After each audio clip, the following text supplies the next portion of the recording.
Hindia Belanda. Nah, rumah ini adalah saksi dari tumbuh dan berkembangnya kota Metro dari 1936 sampai dengan detik ini 2022. Nanti kalian akan dipandu oleh kakak pandu yang di dalam. Kalian boleh search, boleh gali semua informasi terkait dengan lahir dan berkembangnya kota Metro dari 1936 sampai dengan detik ini dan hari ini. Paham? Paham. Oke, silakan lanjut untuk kita kunjungan ke dalam objek kita. Oke.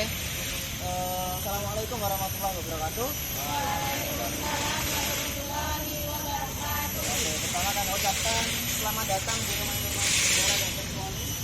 Saya akan menemani teman-teman semua dalam kegiatan hari ini bersama kakak adik dan teman. Karena nanti masih juga belajar terkait dengan di perguruan tinggi Universitas Muhammadiyah Metro sebagai mahasiswa pendidikan sejarah. Kayak sih semester 5 gitu. Nanti kakak akan menemani teman-teman semua dalam kunjungan hari ini. Ini dari mana? Muhammadiyah 3 Metro. Kelas 11. Oke, kita langsung saja ya dengan sejarah dokter.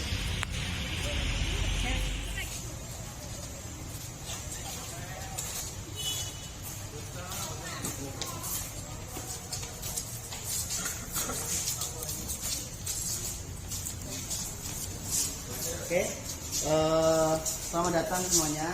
Selamat datang di rumah sejarah. Ya. Ini dari mana? Dari Metro. Kelas berapa? 11. Oke, di sini kita membahas mengenai jadi di rumah sejarah ini nanti kita akan belajar mengenai bagaimana perjalanan kolonisasi Metro zaman Jepang, Metro ketika mempertahankan agresi sampai dengan Metro hingga saat ini. Oke, di sini teman bisa dilihat ya di dalam dalam display teman-teman bisa melihat bagaimana perkembangan kolonisasi yang ada di Metro. Diawali dengan kolonisasi yang pertama, kolonisasi fase percobaan yang ada di Kabupaten Pesawaran itu dimulai tahun 1905 di Desa Bagilan. Dan di sana juga ada yang namanya Museum Transmigrasi. Nanti teman-teman juga bisa ke sana. Nah, bagaimana yang ada di Metro? Nah, Metro ini termasuk dalam fase kolonisasi fase perluasan tahun 1932 ya, ketika dimulai dengan tahun 1932. Nah, ini merupakan ketika pada waktu itu sudah diriset, sudah diteliti bahwasanya tempat ini layak dan tepat untuk dijadikan sebagai tempat pemindahan para kolonis dari Jawa. Makanya dimulailah ini fase perluasan untuk kolonisasi yang ada di sini. Nah, kolonisasi di Metro sendiri dimulai dari tahun 2002 dari BT 1 di Tribun itu sampai dengan BT 67 di Sekarang. Kita kan bisa melihat ya, sini jadi kolonisasi itu merupakan dari pelaksanaan dari trilogi Pandeglang atau Trias ketika ya yang dari 3 integrasi, migrasi dan migrasi adalah perbedaan itu dari Jawa ke Lampung. Ada hitungnya kan? Oke, dulu ya.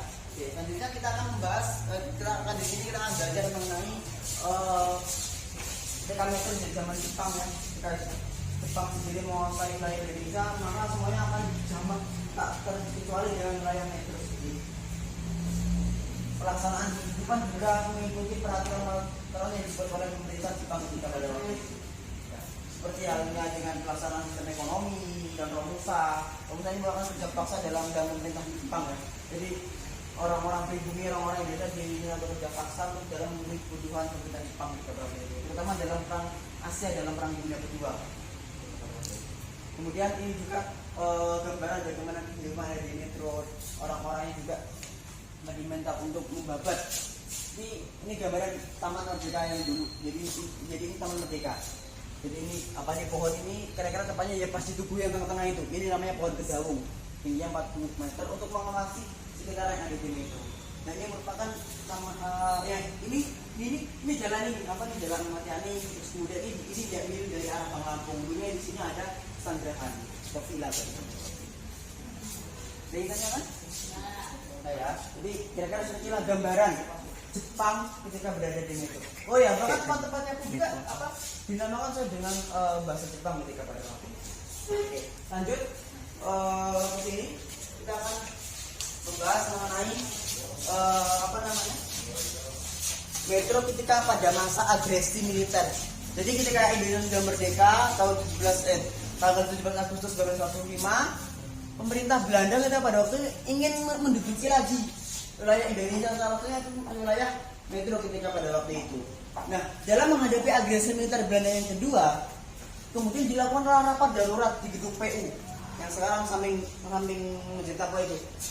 Dilakukan rapat darurat untuk membentuk pemerintahan darurat atau acaranya rapat untuk apa ya, strategi bagaimana nanti kalau pemerintah Belanda itu masuk ke wilayah kota metro. Dilakukan pemerintahan darurat dan hasilnya merupakan salah satu itu terjadinya atau terjadi sih dibentuknya pemerintahan darurat yang ada di Desa Rejo Agung di BD 49 di Kabupaten Lampung Timur yang sekarang. Dan di sana jadi pemerintahan dari pusat kota metro ini jangan ke sana. Nanti kalau seandainya pemerintah Belanda itu datang ke metro atau ngabis salah satu metro di sini pemerintahan itu sudah kosong. Jadi istilahnya apa ya, kena prank gitu. Oh ternyata pemerintahnya dipindahkan ke wilayah jauh ke 49. Nah, salah satu keputusannya itu membentuk pemerintahan darurat. Nah ini adalah monumen ketubuh untuk memenang peristiwa itu di Desa Rejo Agung. Teman-teman bisa kenal. Nah ini ketika metro di zaman pemerintahan Provinsi Lampung. Jadi Lampung berdiri tahun 1964 tanggal 18 Maret, maka metro menjadi bagian dari Kabupaten Lampung Tengah, menjadi ibu kota atau ibu negeri dari pemerintah Kabupaten Lampung Tengah ketika pada waktu itu. Dengan berkembangnya otonomi daerah, maka metro ingin menjadi daerah otonom tersendiri di tahun 1968 ketika pada waktu itu. Kemudian untuk menjadi daerah otonom sendiri, tetapi keinginan itu baru terwujud tahun 1999 ketika pada waktu itu metro dimekarkan dari Kabupaten Lampung Tengah menjadi 3. Jadi Kabupaten Lampung Tengah itu dimekarkan jadi 3, Kabupaten Lampung Tengah sendiri, Kota Metro dan Kabupaten Lampung Timur. Sampai saat ini metro yang saat ini itu dipimpin oleh seorang wali kota. Jadi merupakan salah satu space untuk mengenang atau kita belajar mengenai G13 PKI yang ternyata dampak dari peristiwa itu terjadinya berbagai tuntutan di berbagai daerah, banyak tuntutan di berbagai daerah. Nah metro sendiri kan di Sumatera termasuk daerah Lampung banyak aksi rakyat dalam bentuk sorotan kereta, perangkat mendukung di mana-mana. Ya, aksi tersebut hampir sama. Ya kan tuntutan struktural ya ini menginginkan agar PKI dibubarkan dan mengadili tokoh-tokoh PKI yang berperan ketika pada waktu itu dalam peristiwa G30S PKI. Sudah ditanyakan? Cukup ya. Oke, kita di sini akan belajar mengenai garis waktu sejarah metro ya. Dimulai dari zaman kolonisasi dengan dibukanya Bendung Argoburu ya ini. Ini Bendung Argoburu itu kan ini. Nah, bendung ini dibangun untuk mengaliri sawah-sawah yang ada dalam kolonisasi Sukadana ketika pada waktu itu. Dan ini merupakan peresmian dari metro. Itu diresmikan tanggal 9 Juni 1937. Sudah lama masuk mengikuti. Ketika metro itu dipisahkan dari Indonesia Trimourjo. Karena dulu metro ini digabung dengan Trimourjo, maka dipisahkan jadi 1935, maka ini dijadikan sebagai hari jadi kota metro. Dan ini merupakan salah satu ataupun monumen untuk memperingati pertempuran kemerdekaan Indonesia dalam agresi militer. Ini apa relate atau ada hubungannya dengan yang tadi itu? Ini di Desa Kumpulannya, Kabupaten Kecamatan Trimourjo, Lampung Tengah. Jadi tadi tugu yang tadi yang kita katakan yang revolusi tadi untuk pemerintahan darurat. Hingga sampai saat ini itu berdiri sendiri sebagai sebuah kota dan dengan sifatnya itu sebagai kota pendidikan. Ini merupakan Masjid Taqwa yang dulu, Masjid Taqwa yang sebelumnya sekarang. Nah, mereka sempat simak garis sejarah metro ketika saat ini apa? Oke, metro sendiri berasal dari tiga asal suku kata. Yang pertama metrum, metropolis dan mitro. Jadi metrum itu sebagai pusat, nah metropolis itu merupakan salah satu kalimat atau kata dalam laporan Presiden Rockmaker tadi itu yang dalam peristiwa hari jadi metro yang dalam mitro itu kawan. Kenapa kok kawan dan teman? Karena penduduk kota itu bukan asli warga metro, bukan asli warga Lampung gitu kan. Karena merupakan dari perbedaan dari Jawa ke metro. Ada lagi ditanyakan? Enggak. Oke. Lanjut sampai saat ini. Ini merupakan metro yang sekarang ini ya. Di Gedung Budayo, ini terus Tugu Selamat Datang di metro. ini buku yang ada di taman, itu masuk ke RSUD dan lain sebagainya. Di sini ada koleksi baru di Rumah Sejarah, yaitu berbagai macam uang yang pernah beredar di Indonesia. Ini merupakan hadiah sebagai peringatan Metro ke 85 tahun 2022. Untuk bisa dilihat ya sejarahnya di sini. Oke, kalau sudah kita akan bergeser ke ruang satu. Oke, di sini ada satu lagi tempat ya, tempat atau space ini merupakan deretan wali kota. Jadi kok cuma 6? Iya. Kok nggak ada Bupati Lampung Tengah? Nggak ada, karena Bupati Lampung Tengah itu memimpin Kabupaten Lampung Tengah, bukan metronya. Jadi ini deretan wali kota yang pernah memimpin kota metro setelah metro menjadi kota tersendiri tahun 1999. Pertama ada Pak Musa Sirman, ini merupakan wali kota pertama. Pak Musa Sirman ini wali kota pertama, periodenya tahun 2000 sampai 2005. Nah kan tapi sebelum selesai menjabat, beliau maju lagi sebagai calon wali kota. Kemudian digantikan lagi oleh Pak Joko Umar Said. Pak Joko ini dulu wakilnya Pak Musa Sirman. Gitu. Kemudian habis Pak Joko digantikan Pak Lukman Hakim. Pak Lukman Hakim ini 2 periode, dari 2005 sampai dengan 2015. Ya, 2015. Kemudian setelah Pak Lukman Hakim selesai, belum ada wali kotanya, belum jadi pemilihan wali kota, maka digantikan oleh pejabat PJ namanya Pak Ahmad Krisna Putra. Kemudian setelah terjadi pemilihan wali kota, terpilihlah Pak Ahmad Pairin.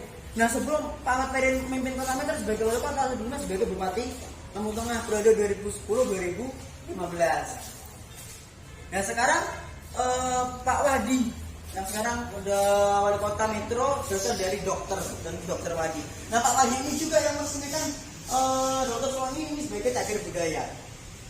Ya. Jadi ini merupakan deretan wali kota Metro dari Metro ini berdiri sebagai kota tahun 1969. Kita akan ke ruang sini ya. Ini merupakan ruang apa namanya, tentang sejarah rumah ini ya. Jadi rumah ini itu dibangun untuk memberikan pelayanan kesehatan sebagai apa? Sebagai rumah tinggal dokter atau rumah dinas ketika pada waktu itu. Nah, rumah ini dibangun sekitaran tahun 1939 di bulan Juni atau bulan Mei lah kira-kira kita pada waktu itu, bulan Mei, Juni.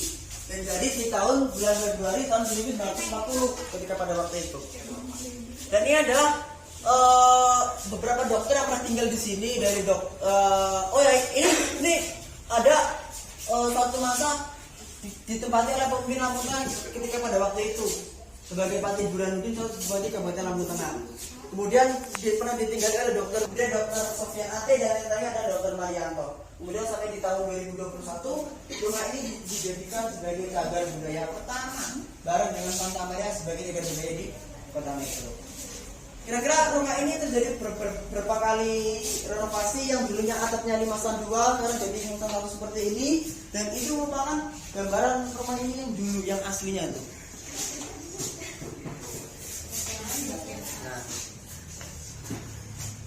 Nah, ya kan sampai inilah kunjungan di rumah informasi sejarah. Ya, kita tadi belajar mengenai kolonisasi, itu zaman Jepang, terus itu zaman Oke, kalian sudah berkeliling ke rumah-rumah sejarah. Berarti tugasnya adalah kalian kembali ke sekolah, kalian mendesain proyeknya lagi, dan jangan lupa kajian proyeknya akan kita presentasikan di pertemuan yang akan datang. Paham? Oke, terima kasih. Assalamualaikum warahmatullahi wabarakatuh.